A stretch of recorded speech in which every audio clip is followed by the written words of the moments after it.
नमस्कार, मैं प्रिया राज। आप देख रहे हैं न्यूज़ 24। इस वक्त की बड़ी खबर निकलकर सामने आ रही है। आपको बता दें, मुकेश सहनी, जी हाँ, वही मुकेश सहनी जो चर्चे का कारण बने रहते हैं। इन दिनों चर्चाएं कुछ इतनी तेज हो गई है कि तेजस्वी यादव एक तरफ लोगों से मिलने यानी जनसंपर्क के लिए जाते हैं और इस बीच बड़ा खेला हो चुका है। यानी मुकेश सहनी को लेकर बड़ी बात और बड़े फैसले लिए जा रहे हैं। आज तमाम मुद्दों पर बातचीत करेंगे। बातचीत के लिए मेरे साथ मेरे अभी दो सहयोगी मौजूद है, श्रेया और विकास।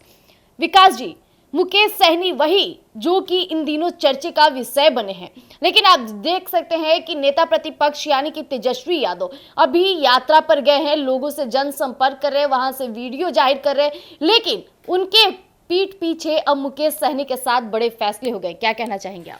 देखिए, तेजस्वी यादव कहते हैं ना कि चुनाव से ठीक पहले तेजस्वी यादव जनसंपर्क करने के लिए निकले और इधर घर में ही जो है घोटाला हो गया। घोटाला इसलिए बोल रहे हैं क्योंकि मुकेश सहनी और तेजस्वी यादव का जो जोड़ी है, आपने भी देखा, हमने भी देखा, वो हेलीकॉप्टर, वो मछली पार्टी, वो संतरा पार्टी सब याद है। लेकिन जब मुकेश सहनी के पिताजी का हत्या होता है, उस वक्त क्या कुछ तस्वीर निकलकर सामने आया, किस तरीके से बीजेपी एनडीए के बड़े जो नेता हैं वो मुकेश सहनी के घर पहुंचे और अपना ही भाई, जिस भाई के साथ वो हेलीकॉप्टर में घूमे, जिस भाई के साथ उन्होंने सत्तू पिया, जिस भाई के साथ उन्होंने मछली खाया और जिस भाई के साथ में उन्होंने संतरा खाया, वो भाई लापता था।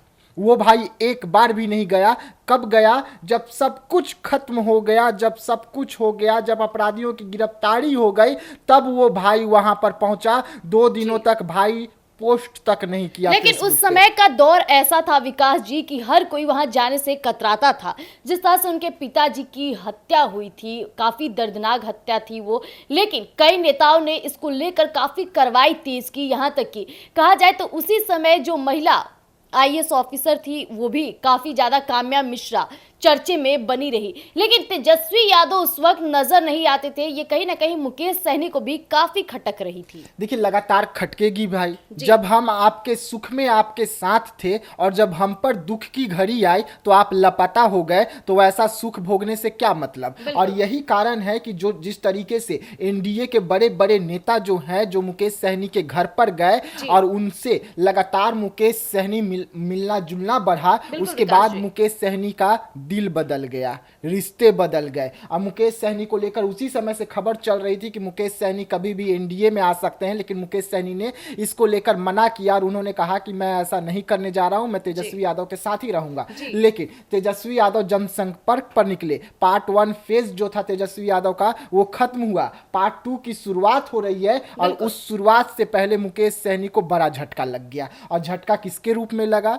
हेलीकॉप्टर गायब हो गया, मछली वाला पार्टी के जो नेता हैं, जो मछली लाने वाले थे, वो गायब हो गए और मुकेश सहनी गायब हो गए। मुकेश सहनी से जुड़ी हुई इस वक्त की बड़ी खबर जो आ रही है, अब हम आपको बता देते हैं। देखिए, मुकेश सहनी बहुत जल्द मंत्री बनने जा रहे हैं।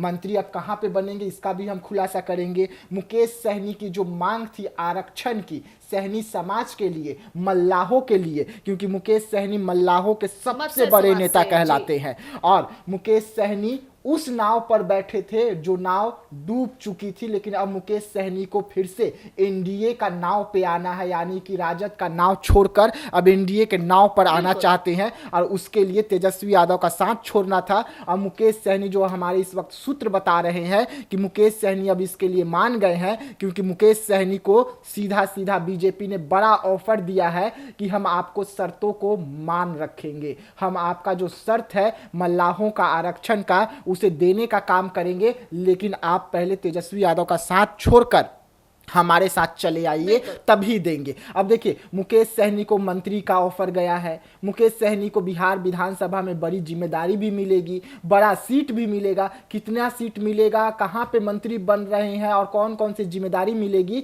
हम इसका भी खुलासा करेंगे। लेकिन ये सीधा सीधा तेजस्वी यादव के लिए बड़ा झटका है। झटका इसलिए क्योंकि जिस हेलीकॉप्टर पर बैठकर तेजस्वी यादव घूम रहे थे, वो हेलीकॉप्टर गायब हो गया, वो दोस्त गायब हो गए हैं। वैसे में तेजस्वी यादव संपर्क करते रह गए और यहाँ घर में जो संपर्क बना लिए थे वो संपर्क टूट चुका है और मुकेश सहनी से संपर्क टूट गया जनसंपर्क करते हुए। श्रेया, बिहार की राजनीति में दोस्ती का करार कभी नहीं चलता है, ये तो आपने सुना ही होगा। लेकिन अभी इस वक्त की जो बड़ी खबर निकलकर सामने आ रही है, तेजस्वी यादव और मुकेश सहनी की दोस्ती टूट चुकी है और कहीं ना कहीं मुकेश सहनी अब जाकर एनडीए में शामिल हो जाएंगे। जो क्यासे लगाई जा रही है, बड़ी बातें सूत्रों के हिसाब से निकल कर आ रही है, ये बहुत बड़ी बात हो जाती है। क्या कहना चाहेंगी आपसे? जी, देखा जाए तो आए दिन तेजस्वी यादव काफ़ी ज़्यादा सक्रिय हो गए 2025 के चुनाव को लेकर। अभी जो वो यात्रा कर रहे थे, जो उनका जब पहला फेज था वो खत्म हो चुका है, जिसमें वो घर घर जाके लोगों से ज़मीनी तौर पे बातें किए, कई बड़े दावे भी किए। उन्होंने बड़े सवाल उठाए थे नीतीश कुमार की सरकार पर, चाहे वो बिजली बिल हो, बीजेपी पर बड़े सवाल उठाए थे कि चाहे वो की बहुत ज़्यादा बिजली बिल से, और वो अगर वो सत्ता में आते तो 200 यूनिट फ्री बिजली भी देंगे। इसके साथ उन्होंने जाति जनगणना पर भी बात की थी कि यहाँ तक कि एजुकेशन पे भी बीजेपी को वो जमकर लता रहे। जी हाँ, बिल्कुल। एजुकेशन में जिस तरीके से आए दिन पेपर लीक हो रहे हैं, चाहे वो नीट पेपर लीक हो, चाहे पुलिस भर्ती पेपर लीक हो, कोई भी चाहे बीपीएससी में जो मामला सामने आया था, या फिर ट्रांसफर पोस्टिंग को लेकर भी उन्होंने बड़े बयान दिए थे। तो उन्होंने जाके कहा कि ज़मीनी तौर पे लोग ये सारे प्रॉब्लम से जूझ रहे हैं, जिनको उन्होंने जनता के सामने रखा।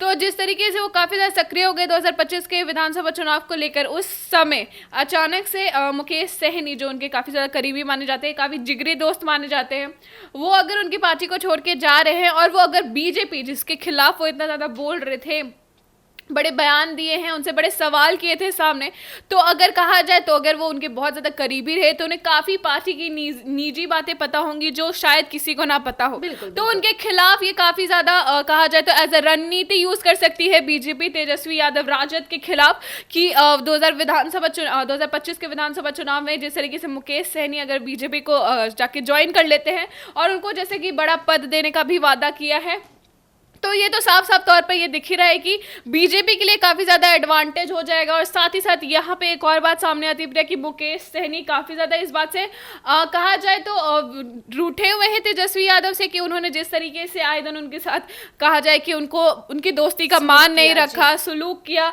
जिस तरीके से उन्हें अपने ही पार्टी में इंपॉर्टेंस नहीं दी, अपने इतने बड़े दोस्त मानते हैं, उन्हें बहुत ज़्यादा कहा जाए कि करीबी मानते हैं, लेकिन उनको जो हक था उन्हें वो नहीं दिया। तो अगर वो उनके अब जो एक दोस्ती होता है, जब वो दोस्ती टूटती है तो वो खिलाफ में अगर जब आ जाते हैं तो बहुत गलत तौर पे दिखती है, तो बहुत गहरा घाव हो जाता है। तो विकास जी, जिस तरह से श्रेया अभी बातें कह रही है कि अगर मुकेश सहनी एनडीए में चले जाते हैं तो कहीं ना कहीं तेजस्वी यादव के लिए खतरे की घंटी हो सकती है। बिल्कुल खतरे की घंटी हो सकती है, क्योंकि तेजस्वी यादव और मुकेश सहनी जो हैं लोकसभा चुनाव में एक साथ घूमे थे, एक साथ रणनीति बनाए थे लालू यादव के साथ बैठकर। वैसे में मुकेश सहनी को अच्छे से पता है कि इन लोग रणनीति क्या बनाते हैं, इनका प्लान ए क्या रहता है, इनका प्लान बी क्या रहता है, और अगर ये दोनों बीजेपी पकड़ लेती है तो प्लान सी क्या रहता है, ये सब कुछ मुकेश सहनी को पता है। और वो अगर मुकेश सहनी एनडीए में आ जाते हैं तो यानी कि सीधा सीधा तेजस्वी यादव का plan A, plan B, plan C जो तैयार हुआ था,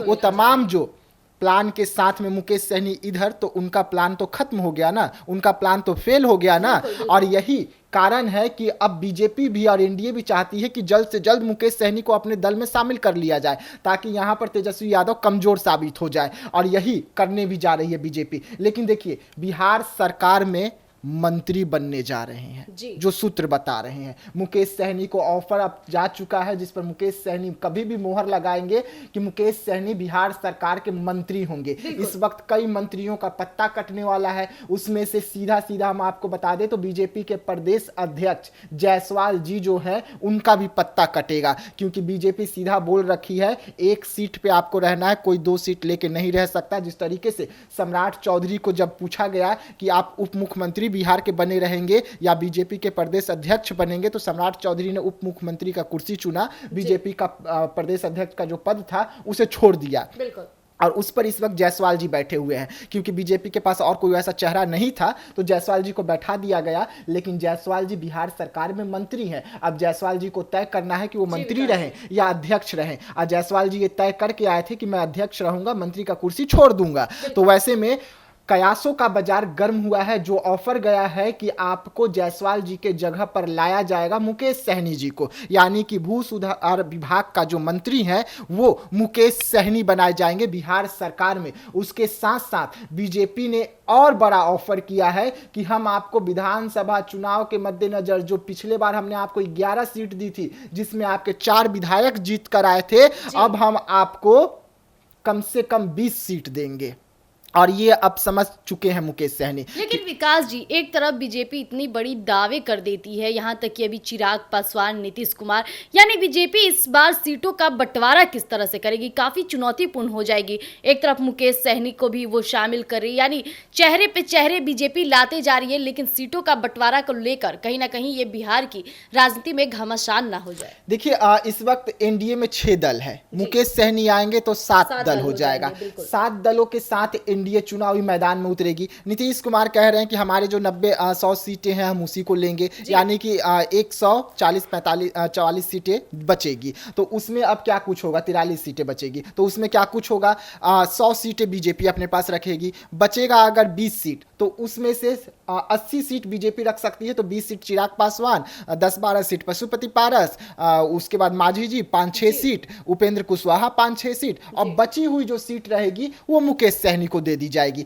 यानी कि मुकेश सहनी के लिए जो ऑफर गया है 15 से 20 सीटों का, उस पे मुकेश सहनी ने हामी भरा है। ऐसे में बिहार सरकार जो है इस वक्त गदगद हो गई है, क्योंकि मल्लाहों के सबसे बड़े नेता, सहनी समाज के सबसे बड़े नेता जो है मुकेश सहनी, वो इस वक्त एनडीए में आने के लिए तैयार हो गए। हालांकि एनडीए के पास सहनी से समाज से 2 मंत्री हैं, ऑलरेडी 2 मंत्री हैं, और लेकिन उसके बाद भी मुकेश सहनी को तोड़ लेना ये बड़ी खबर हो जाती है कि ये मुकेश सहनी को आखिरकार एनडीए ने तोड़ लिया। और मुकेश सहनी बहुत जल्द आपको अब एनडीए में नजर आएंगे। तेजस्वी यादव का दामन छोड़े, तेजस्वी यादव का साथ छोड़े, और सब कुछ चुनाव से पहले हो रहा है, यानी कि एनडीए कोई कसर नहीं छोड़ना चाहती है 2025 विधानसभा चुनाव के तहत। एनडीए को पता है कि अगर मैं कोई भी गलती कर दूंगा, कोई भी चूक कर दूंगा, तो कहीं भी अगर तेजस्वी यादव जीत जाते हैं तो एनडीए के लिए मुश्किल खड़ी हो जाएगी। और यही कारण है कि तेजस्वी यादव का सबसे मजबूत पिलर अगर कहा जाए तो मुकेश सहनी थे।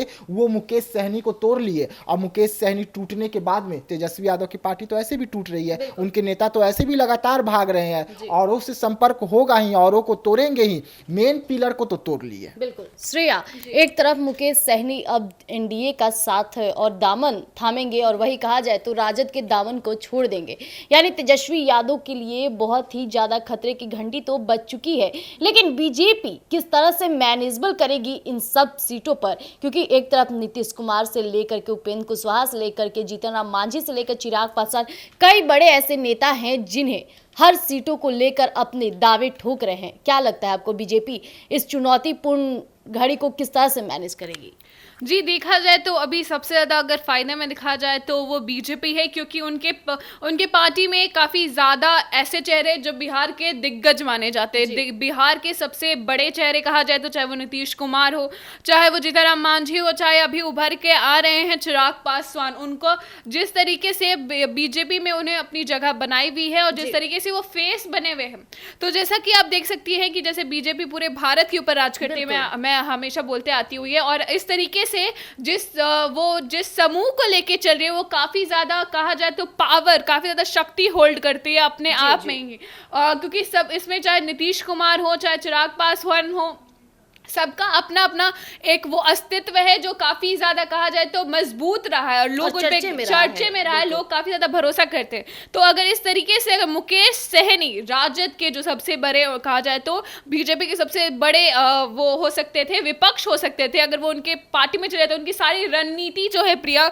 वो तो एक एक करके उनको बता सकते हैं, और जिसके कारण क्योंकि वो इतने समय से रहे हैं राजद के साथ, तो वो काफी ज्यादा उन्हें तो फिर उनके काफी ज्यादा उनके खिलाफ कर सकते हैं, आराम से राजद को हराने में। सारी उनकी जो पोल है, उनकी जो पट्टियां, वो धीरे धीरे करके सामने आ सकती है, और उनके खिलाफ उस रणनीतियों को यूज करने के बाद बीजेपी सरकार में जरूर आ सकती है। तो काफी ज्यादा अच्छी बात हो जाती है बीजेपी के लिए। जी, तो जैसा कि अभी आपने हमारे दोनों सहयोगियों को सुना, हालांकि मुकेश सहनी अब जल्द ही एनडीए का दामन पकड़ेंगे और राजद के दामन को छोड़ देंगे, लेकिन ये कहीं ना कहीं बहुत बड़ी बात हो जाती है जिस तरह से बीजेपी लोगों को सामने ला रही है, दल बनाई जा रही है, लेकिन सीटों के बंटवारे को लेकर इस बार बिहार विधानसभा चुनाव में काफी घमासान देखने को मिलेगा।